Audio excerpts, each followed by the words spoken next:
Un point qui est important aussi, c'est lorsque on parle d'expérience, on peut parler de deux types d'expériences. Très certainement l'expérience personnelle. Donc, vous essayez des choses, vous vivez des événements, vous vivez des expériences, vous faites des bons coups, vous faites des erreurs, mais vous pouvez aussi vous servir de l'expérience des autres.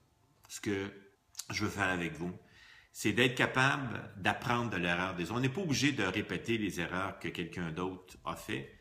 Si on est capable de comprendre le pourquoi, le comment d'une erreur que quelqu'un a fait, ben à ce moment-là, on peut être en mesure de l'éviter. Et si on ne l'évite pas, on peut être équipé pour trouver des solutions plus facilement.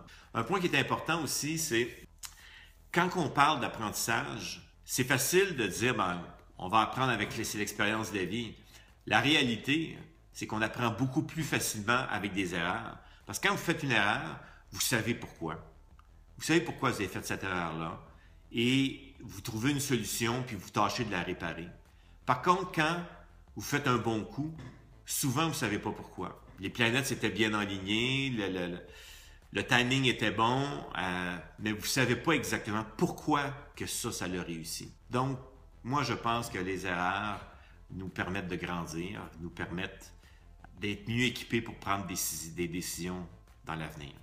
Ceci étant dit, l'objectif, c'est pas de faire des erreurs. L'objectif, c'est de faire des bons coups, c'est d'avoir du succès. Mais dû au fait que l'objectif, c'est d'essayer des choses dans la vie. Et la vie, malheureusement, heureusement, la vie n'est pas linéaire. Donc, on s'en va pas du point A au point Z. La réalité, c'est qu'on part du point A, puis il y a des arrêts, de nombreux arrêts dans notre vie, puis qui nous permettent de bifurquer, de trouver notre chemin.